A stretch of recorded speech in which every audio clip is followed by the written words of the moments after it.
Apakah memang ketika kita sudah menikah nanti, kita tuh nggak bisa lagi menjadi orang yang punya cita-cita, orang yang punya impian, dan memang harus ketariknya tuh ke arah domestik. Betul. Gitu.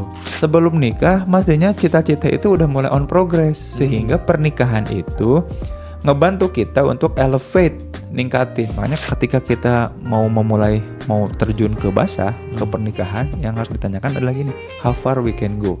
Bukan pernikahannya how far we can go, bukan. Tapi narasi yang aku bangun sebelum nikah ini, seberapa jauh jika aku membangun bersama dia.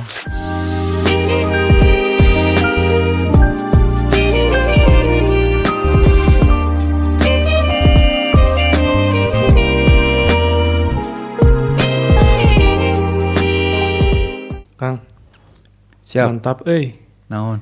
YouTube. Kang Zen ngomongin jodoh di atas IOI. Aku udah mau tutup juga nih 21 Desember. Kan cair tuh. Oh, AdSense. Nah 21 Januari kayaknya bakal cair lagi. Mantap ya tak? 1.000. Langsung begitu naiknya signifikan pisan begitu ngomongin jodoh tuh. Problem ya. Oh aku berarti nggak masuk di situ. Segmennya memang segmen perjodohan. Ya. Dan memang seru sih, bukan seru ya, tapi selalu ada celah, selalu ada bahasan gitu ya. Kalau ngomongin jodoh teh. Nah, yang mau dibahas sekarang juga sebenarnya ada kaitannya dengan itu kan. Mantap. Tapi bukan kan mungkin kalau selama tadi Kang Zen mah yang di YouTube gimana ya caranya proses menuju kan apa persiapan mencari jodoh lah atau bertemu. Iya. Yang aku pengen tanyain sekarang mah pasca pernikahan. Oh, gitu. Menarik. Aku kemarin sempat ngobrol sama teman aku ya. Ngobrol tentang dia mau udah nikah, udah punya anak. Si Rafif. Bukan. Oh, bukan ada lagi ya. Si Rafif. Beda. Si Rafif juga jarang nge-YouTube lagi, sayang banget. Padahal kalau dia ngomongin galau 400-an tuh. Kalau dia ngomongin produktivitas di bawah 100. Pip, galau tuh. Harus galau, Pip. Cerita tentang kesedihan, kedukaan. Aduh, banyak orang yang relate ya. Nah, kita ngobrol. Dia mah udah punya istri, udah punya anak kan. Anaknya juga udah TK gitu kalau nggak salah. Nah, tercetuslah tercetus topik bahwa bagi dia nanti teh laki-laki teh akan menemukan kembali krisis. Oh iya. Oke. Terutama ketika menikah. Iya betul. Krisisnya teh antara memang fokus ke keluarga atau memang jadi dalam kutip saint. Apa tuh? Saint atau kayak ustad. Oh iya. Yang memang fokusnya teh ke umat. Orang suci gitu. lah ya. Yang memang fokusnya teh ke umat. Jadi santonya ya, saint. Gitu keluar gitu. Nah nanti teh dia pernah ada di persimpangan itu dan akhirnya dia memilih untuk ke keluarga.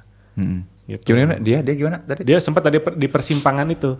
Pilihannya antara dia ya fokus ke banyak orang, mendedikasikan dirinya untuk orang lain, atau keluarga. Dia fokus ke jadi memang sepenuhnya breadwinner. Ya. Gitu. Nah akhirnya dia memilih untuk yang breadwinner. Kata dia akan ada persimpangan itu. Dan aku juga keingetan kalimat Kang Zen waktu kita raker. Gimana? Bilang ke aku bahwa Dit, aku mah udah nggak bisa mikir kayak gitu. Pikiran aku mah udah ketarik ke ranah domestik. Asli. Nah, pertanyaan aku adalah, asli. apakah memang ketika kita sudah menikah nanti, kita tuh nggak bisa lagi menjadi orang yang punya cita-cita, orang yang punya impian. Dan memang harus ketariknya tuh ke arah domestik. Betul. Gitu. Dan kalau memang pada akhirnya semua akan ketarik ke ranah domestik, buat apa dong kita berprogres selama ini? Waduh, ke dalam. Pertanyaan luar biasa ini mah. Mantap, keren. Asli eta. Itu justru yang bukan lagi dipikirin kemarin teh. Gara-gara mulai naik tuh YouTube tentang perjodohan. Wah, aku kayaknya mau mulai bikin sesi rutin itu loh buat CRM. Oh iya. Jangan sebulan sekali. Nah, nanti mau ngajak Adit juga, Adit. Nanti boleh. Aku nanti seminggu sekali ada sesi-sesi yang Adit itu memandunya, buat nulis dan lain-lain.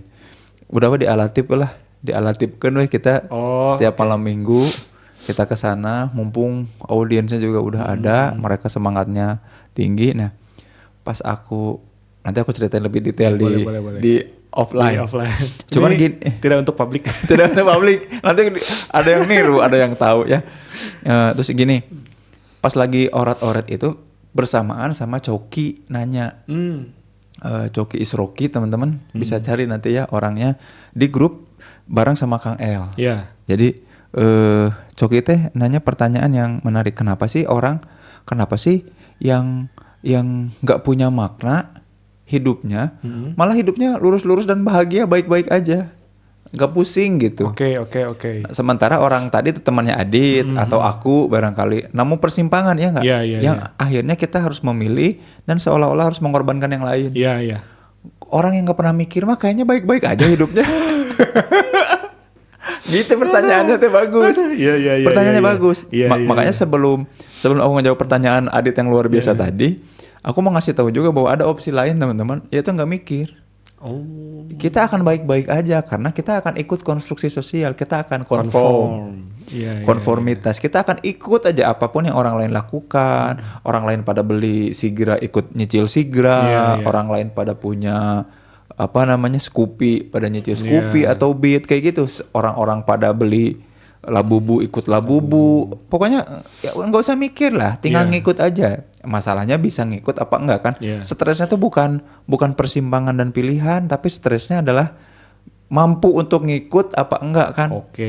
Gitu. Mampu untuk ngikut apa enggak. Ada pilihan itu teman-teman. Nah, kalau teman-teman mau kayak gitu, yang tinggal ngikut aja, ya udah weh. Kayak gitu. Gak usah mikir. Kemana ombak membawamu pergi, ke situlah engkau ini ya. Nah, cuman kan aku tuh kebetulan gaul, berinteraksi dan ngedorong supaya orang-orang finding the right way to think ya. Bantu orang untuk bisa dapat pikiran dan bisa mikir. Nah, aku ikut mikiran orat-oret. Terus aku jadi kembali ke satu buku. Aku dikasih buku sama Mas Malik Gismar dulu waktu kuliah. Buku itu sebenarnya dikasih satu, terus buku itu dikasih terhadap orang yang tugasnya paling bagus. Nah, biasanya di kelas itu aku nggak pernah paling bagus. Yang paling bagus itu selalu si Putri lah, adalah. Pintar banget, rajin banget. Itu mah selalu terbaik terus, dapat hadiah terus dari Mas Malik Gismar. Nah, untuk satu tugas ini mah tiba-tiba aku menang. Dan aku dikasih buku apa coba? Buku judulnya The Act of Meaning. The Act of Meaning. Siapa yang nulis tuh Kang? Jerome Bruner. Jerome Bruner itu orang psikologi yang terkenal banget. Dia bagian dari aliran yang namanya social constructivism atau konstruksi sosial. Pas aku baca alas ya boy. Jadi kata kunci dari si Bruner tuh simpel. Kata kuncinya adalah penting bagi kita untuk ngebangun narasi diri. Jadi intinya kayak gini. Tiap orang itu ketika hidup dia tuh butuh untuk membangun narasi ceritanya. Katakanlah gini, anggaplah kehidupan kita adalah sebuah drama, sebuah film ya. Kita itu harus jadi sosok utamanya, tokoh utamanya.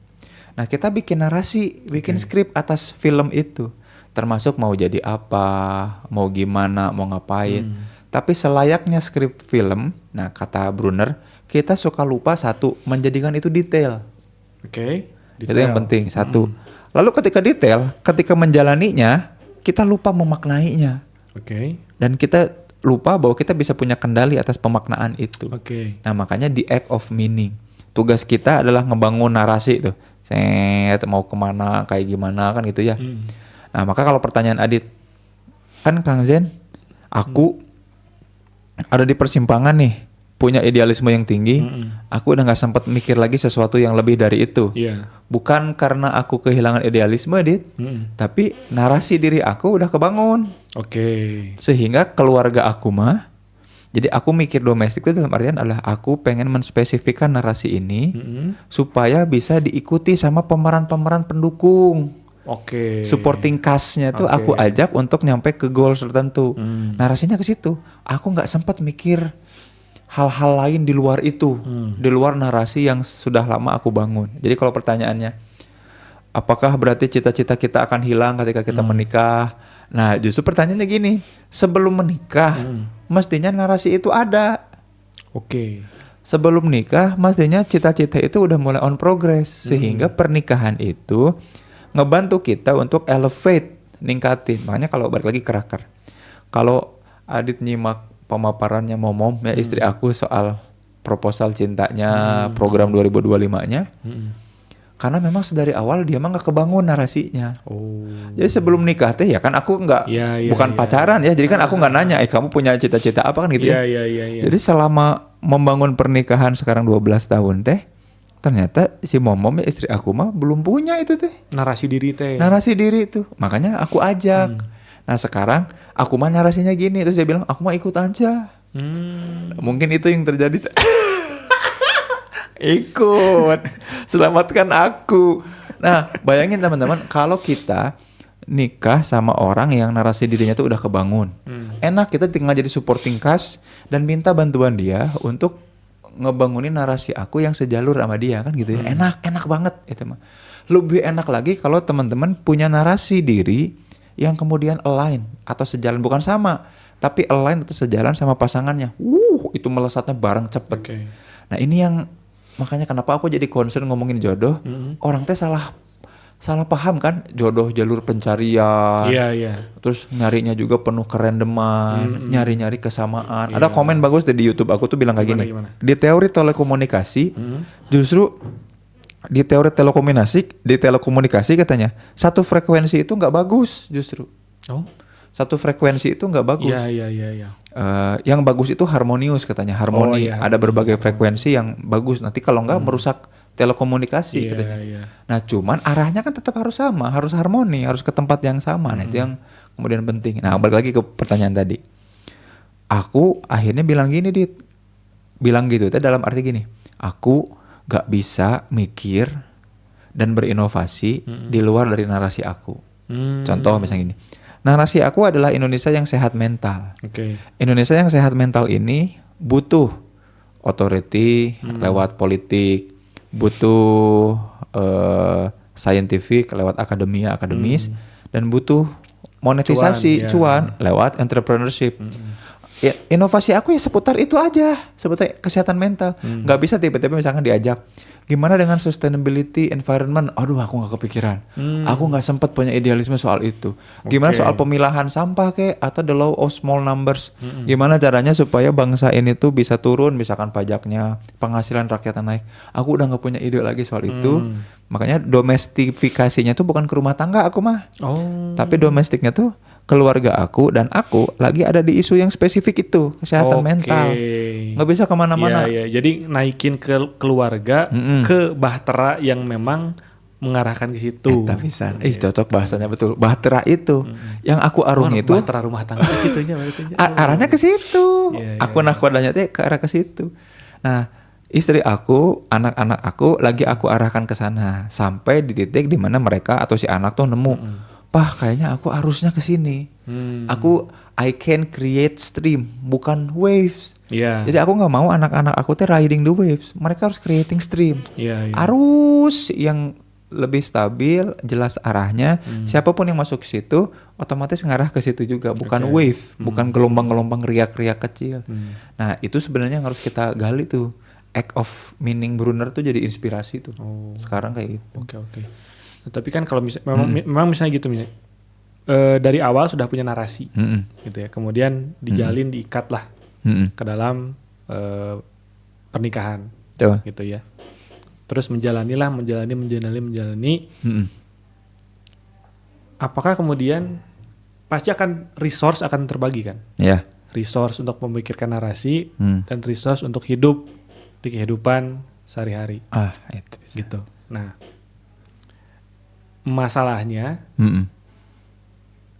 mungkin kalau orang yang nggak kuat narasinya, orang yang kemudian nggak tahu juga narasinya kemana, atau mungkin skeptis lah, skeptis terhadap, kayak teman aku ini misalnya, dia skeptis terhadap apa yang terjadi di luar. Dia udah muak sama membawa perubahan gitu ya, kemudian udahlah aku fokus ke keluarga aku aja, aku ngasih makan mereka, yang penting mereka bisa tumbuh sehat dan sebagainya. Itu sedih. Nah, itu kemudian gimana tuh? Kita pakai. Apakah akan cita-cita itu akan selalu terbentur ekonomi? Itu yang sedih tuh. Makanya kita pakai analogi Bahtera tadi ya. Iya. Orang itu, jadi katakanlah kita lagi di pinggir pantai, kita lagi menghadap ke samudra yang luas. Tiap kali ngelihat pantai, orang pasti amazed ya. Makanya kalau di filsafat itu namanya kejadian yang fascinosum atau tremendum. Kita sangat penuh amazement, kagum banget di satu sisi, dan di satu sisi takut.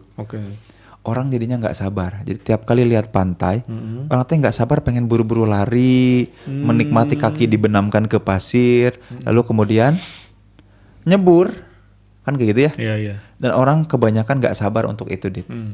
Anggaplah itu adalah kemapanan finansial yang sesaat tuh.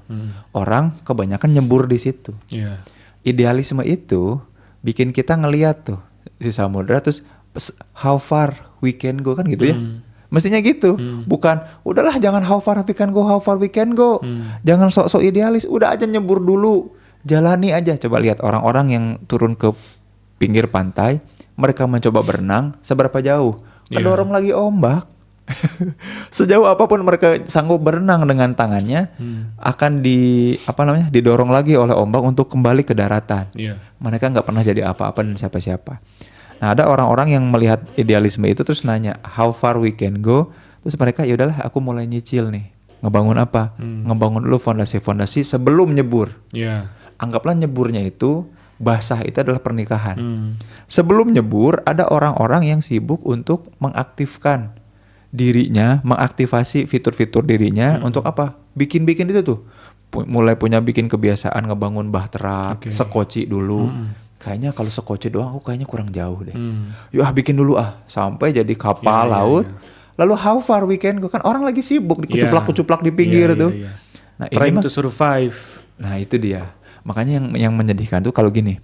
Orang yang udah keburu nyebur dan sadar mereka udah terlalu tua untuk bisa berenang, nafasnya jadi terengah-engah kan. Iya, capek. Akhirnya nggak ngelawan, ngikut arus aja, balik lagi ke daratan. Balik lagi nggak punya pilihan selain nyicil. Selain pinjol, selain ada teman aku datang ke rumah, dia tiba-tiba bilang kayak gini, aku teh Zain kangen banget sama kamu teh, dan ngelihat kamu sekarang di IG teh aku pengen ngobrol banget sama kamu, dan aku tahu kamu sibuk banget, dan dapat jadwal ini teh aku sangat bersyukur bisa ketemu sama kamu, kata dia teh. Dia teh suami istri, yang istrinya sahabat si Momom, sahabat istri aku, cowoknya juga akhirnya dekat jadi sahabatan. Terus dia nanya kayak gini, aku tuh udah 3 atau 4 tahun ini ngebangun usaha masih gitu-gitu aja. Kayak gitu-gitu aja. Dan aku tuh pengen dapat nasihat.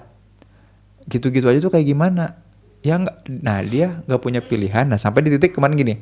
Tahun ini tuh 2025 tuh kayaknya aku mau pindah dari jalur yang aku sedang kerjakan. Mau pindah jadi pengen jualan aja. Seolah-olah opsinya adalah jualan gitu untuk dapetin. Jadi untuk memperpanjang nafas supaya bisa agak jauh berenangnya itu jualan. Ya mungkin jualan apa, kayak makanan atau jadi reseller apa, atau mungkin jadi just tip apa. Kok sependek itu ya? Apakah untuk mendapatkan? Jadi pikirnya itu simple. Kalau mau dapat uang ya mau nggak mau harus jualan. Nggak jual barang orang.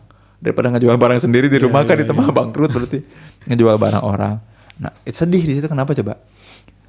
Aku berteman sama mereka, suami istri ini, sedari kita sama-sama ngebangun rumah tangga. Wah, bangga banget aku punya skill ini loh Zain. Aku mengandalkan skill ini ya. Yuk kita saling doakan. Nah, aku mau itu teh udah jadi bahtera, sekoci dan jadi bahtera. Sekarang tuh yang nampung banyak orang buat bisa berangkat. Ini masih berenang, sibuk sama keluarganya di situ. Nah, itu yang aku sedih, Dit. Nah, makanya kenapa membangun narasi dari awal tuh gitu. Kita lihat. Makanya ketika kita mau terjun ke basah, ke pernikahan, yang harus ditanyakan adalah gini, how far we can go. Bukan pernikahannya how far we can go, bukan. Tapi narasi yang aku bangun sebelum nikah ini, seberapa jauh jika aku membangun bersama dia. Misalnya Adit pengen jadi solusi atas permasalahan literasi.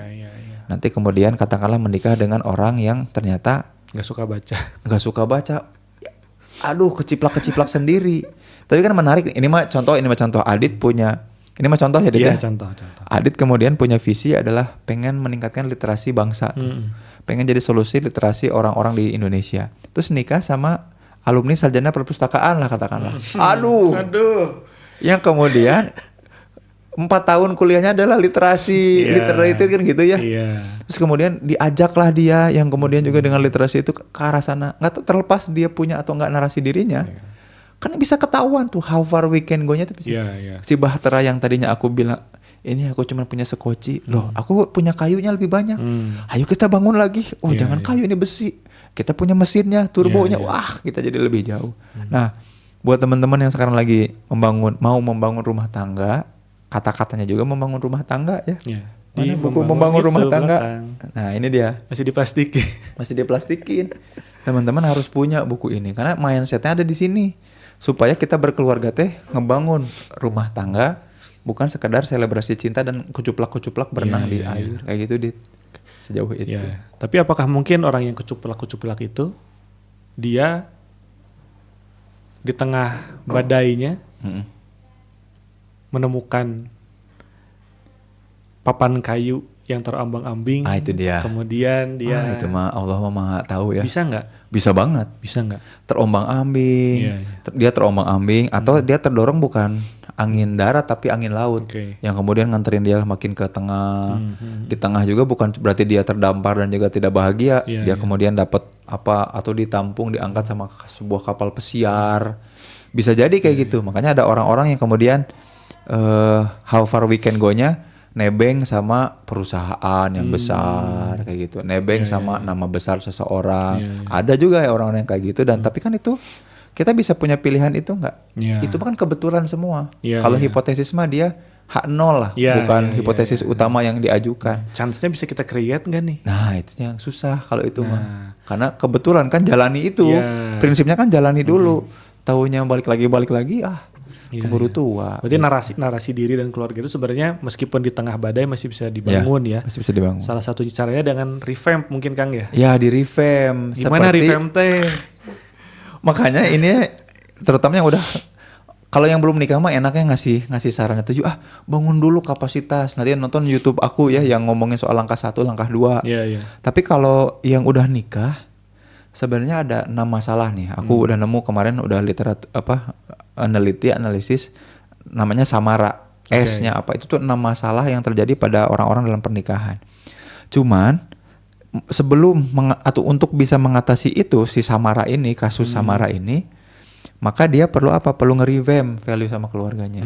Si suami sama istri teh harus ngebangun lagi narasi keluarganya tuh untuk jadi apa.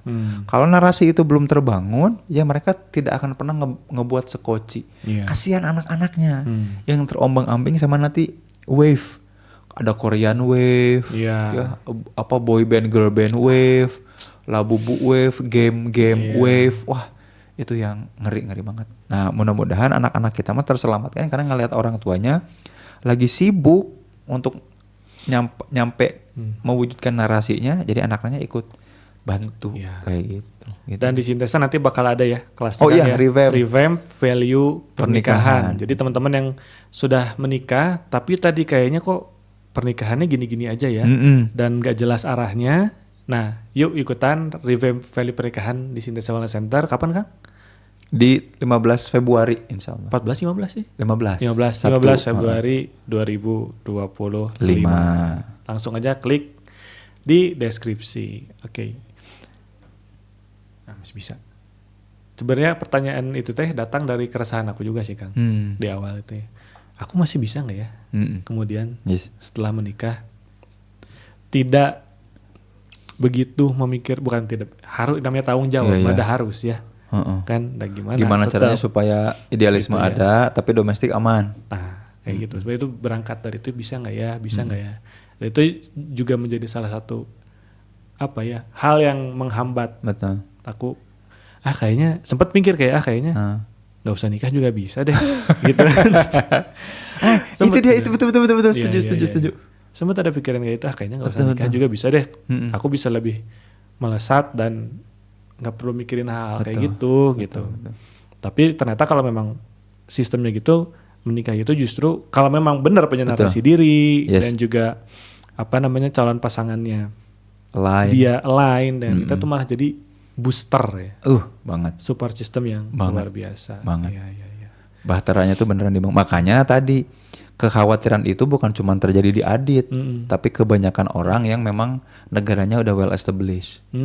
Negara-negara maju itu kan orang-orangnya jadi nggak mau nikah kan, karena oh ternyata masing-masing produktif lagi ya. Ya karena masing-masing udah punya narasi diri yang firm, yang kuat. Jadinya, aduh aku nggak bisa nikah sama kamu dong. Soalnya kamu narasinya itu ya. Oh iya dah, aku dukung. Narasinya itu udah masing-masing. Sedangkan negara-negara berkembang, aduh cenderung mundur kayak Indonesia mah kan. Boro-boro mikir nasi yang gitu. Nasi dan makan gratis. Eta, aduh. Ya Allah ya Rabbi. Waktu kemarin pas waktu podcast sama Hafsah sama Jem sama Salma tuh sempat ada pertanyaan nih, kenapa ya orang yang ngomongin jalur pertumbuhan tuh ya. Kenapa ya kita di jalur pertumbuhan kok susah nemunya, sedangkan ada orang yang gak sibuk bertumbuh. Mereka tuh bisa dengan mudah gitu. Menikah gitu. Ya karena banyak gitu. Karena banyak yang kuku cuplakan itu, orang-orang yang bermain-main di pinggir pantai itu banyak. Sedangkan yang ngebangun sekoci kapal pesiar itu jarang. Nah makanya ini orang-orang banyak nih, aduh. Di situ aja terus. Ada lagi yang janda-janda kan balik lagi. Para duda balik lagi. Ngubek aja di situ. Kita akan ketemu orang-orang yang penuh di situ. Pangandaran di hari libur tak kayak gitu tuh. Cendol. Ya. Luar biasa. Luar biasa ya Allah.